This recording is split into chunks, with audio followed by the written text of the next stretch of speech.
કૃષ્ણ, જય સ્વામિનારાયણ, જય સચ્ચિદાનંદ અને જય યોગેશ્વર। આજના નવા વ્લોગમાં તમારું સ્વાગત છે। તો આજે છે 7 સપ્ટેમ્બર ને આજે છે શનિવાર અને આજે છે ભાદરવો સુદ ચોથ, એટલે આજે છે ગણેશ ચતુર્થી। તો ચાલો પહેલા છે ને ફટાફટ આપણે ગણેશજીનું છે ને સ્થાપના કરી નાખીએ અને બધાને હેપી ગણેશ ચતુર્થી। તો અત્યારે છે ને 7:30 વાગી ગયા છે અને આપણે ગણપતિની સ્થાપન કરવાનું છે। એટલે જો અહીંયા સફેદ કાપડ અને લાલ કાપડ અને દીવો પણ થઈ ગયો છે। અહીંયા ગણપતિ પણ જો મસ્ત રેડી થઈ ગયા છે, ફૂલ પણ આવી ગયા છે। તો હમણાં આપણે દીવાબત્તી કરી નાખશું અને આ જો ઘનશ્યામ મહારાજ અને બહાર છે ને મસ્ત એવો તડકો। જય શ્રી કૃષ્ણ પપ્પા। જય શ્રી કૃષ્ણ। ને દાદા જો સવારમાં ઝૂલે ઝૂલે છે। એ જય શ્રી કૃષ્ણ દાદા। જય શ્રી કૃષ્ણ બાપા। અને જો મસ્ત મજાનો તડકો એવો છે આજ તો ગણપતિ બાપા મોરયા। મસ્ત ગણપતિ બેહી ગયા છે। જો મસ્ત મજાનું ગણપતિનું સ્થાપન થઈ ગયું છે। કોયલવેલના ફૂલ પણ આપણે મૂકી દીધા છે।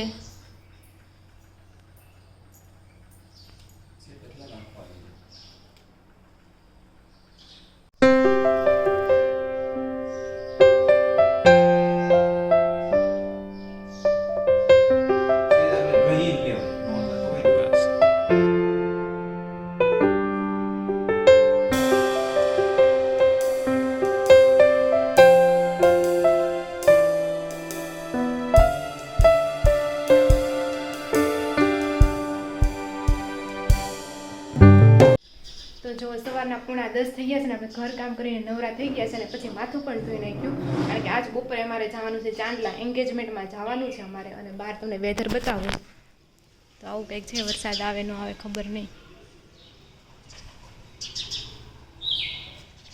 અને આ બાજુ જુઓ અમારી તગડ, એવી આશા હાથે રાખ્યું છે કે આમાં ક્યારેક ફૂલ આવશે। તો નવા પાન છે કોળેજ છે એટલે આવવાની શક્યતા છે જ। ને આ બાજુ છે ને ઓફિસ ટાઈમ છોડવો છે। આને એક કોમેન્ટ આવી હતી કારણ નેવરીનો છોડ પણ કહેવાય એમ, તમને ખબર હોય તો કોમેન્ટ કરજો। અને આ આપણે જો કમળના પાન છે એને આપણે વજન આમાં ટ્રાન્સફર કરવાના છે।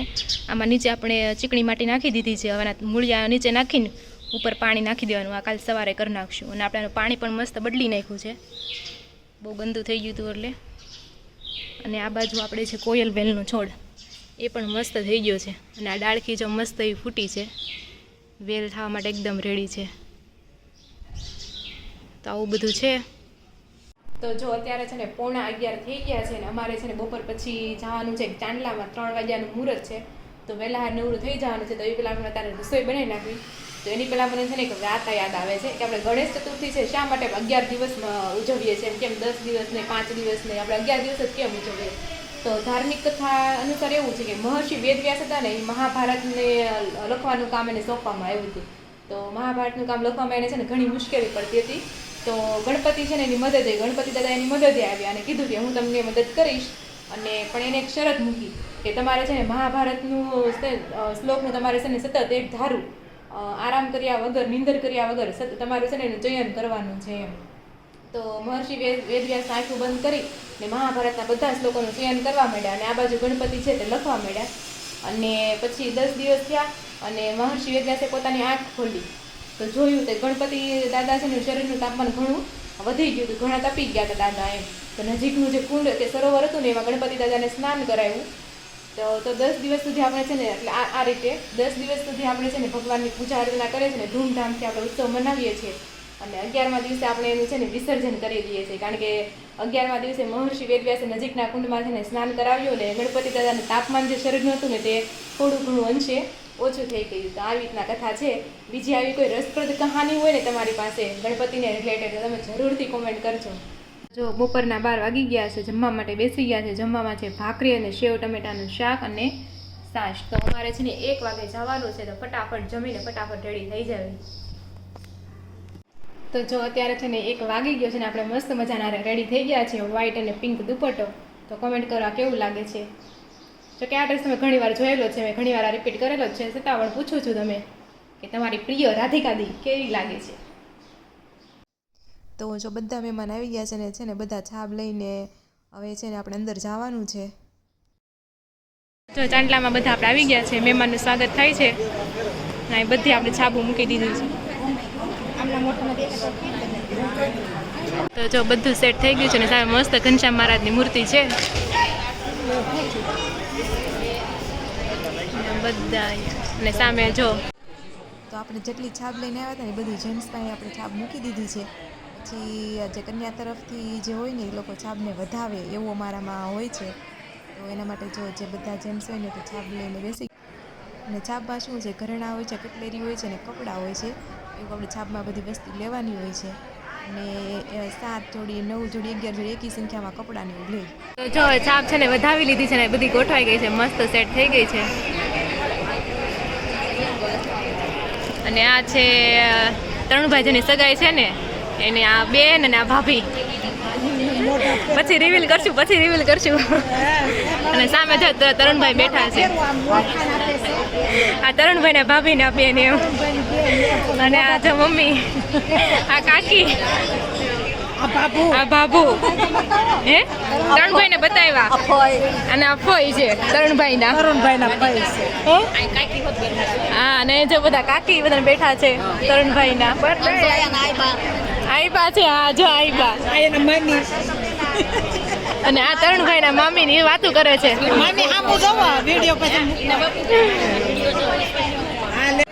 આજે છે ને આ વાડીમાં 2 ચાંદલા છે, એક આ બાજુ છે અને એક આ બાજુ છે. એટલે બહુ અટવાય છે, બધું ભેગું થઈ જાય છે, આમાં મિક્સ થઈ જાય છે. તો જો જીનલ છે તે આવી ગઈ છે પણ દેખાતી નથી. અને સામે જો તરુણભાઈ બેઠા છે. આ છે જીનલ. મોટા વેવાળ ને નાના વેવાળ. હવે જેની એંગેજમેન્ટ છે ને તે છોકરી અને છોકરા તરફથી 2 લોકો આવે, મમ્મી અથવા કાકી હોય, ભાભી હોય, તે ગમે 2 જણા આવે અને પછી તેને ચાંદલો કરે, હાથમાં શ્રીફળ આપે અને શ્રીફળને ચાંદલો કરે. અને જે પણ આપણે ધર્મ પાળતા હોય ને એની કંઠી પહેરાવવાનું એવું બધું હોય છે. અને પૈસાનો ખોબો પણ ભરાવે છે આમાં. અને પછી જો હાથમાં શ્રીફળ મૂકી અને પછી ચાંદલો ને એવું કરવાનું હોય. અને માથે ચુંદરી પણ ઓઢાડવાની. આપણે જે પણ સાડી લીધી હોય ને એને આપણે ચુંદરી કેવી ચુંદરી છે ને માથે ઓઢાડવાની હોય છે.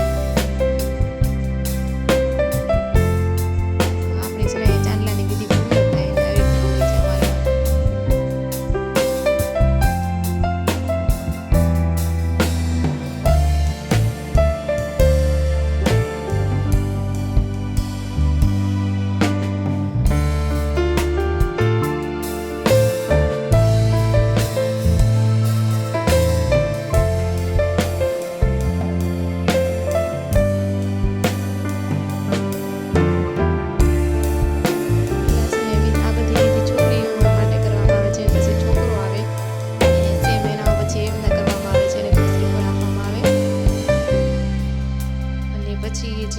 છોકરી હોય ને એના ભાઈ લોકો છોકરાને બધી ગિફ્ટ આપે. ગિફ્ટમાં કપડાં ને બધી એક્સેસરીઝ હોય છે.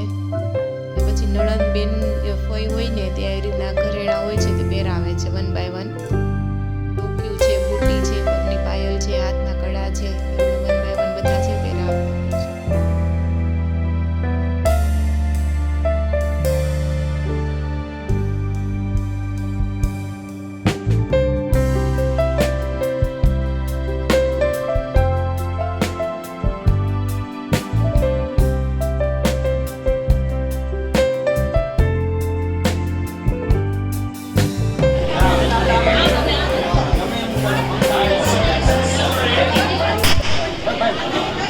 ટેસ્ટિંગ કરો તો ભાઈ ટેસ્ટિંગ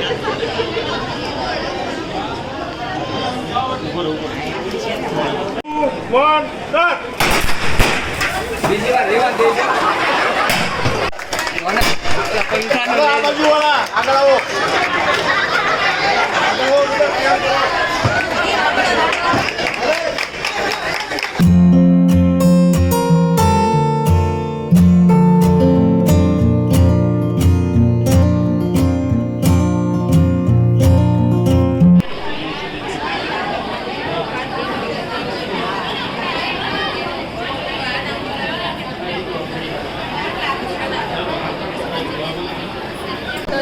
ગોળધાણા ખાવાની સેરેમની ચાલુ છે, બધા અહીંયા ગોઠવાય છે.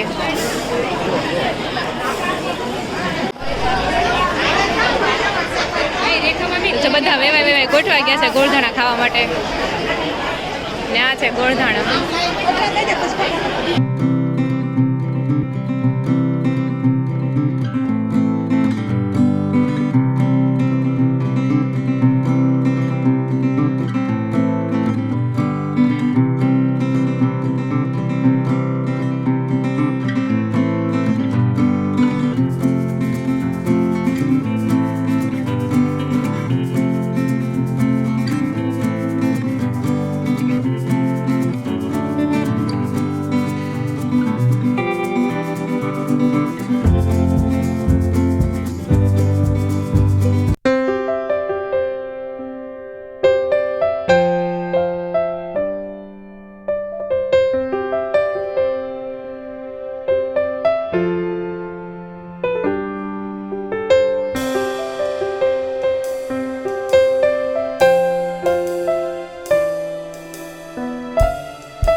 તો જો ફંક્શન પૂરું થઈ ગયું છે પણ છોકરાઓને છે પછી બહુ મજા આવે સ્ટેજ ખાલી છે ને રમવાની એટલે જો બધા રમવા માંડ્યા છે પતાકડા વીણવા માંડ્યા છે. આ છે બળપણની મોજ, કોઈ જજ કરે જ નહીં જેમ રહ્યો ને એમ. ને આ બાજુ છે ને કપલ બેઠું છે ને અમારું કપલ તો કંકુ પગલા માટે ગયું છે. બધા હવે પોતપોતાની દરદા જમવા જાય છે ને એવું બધું છે.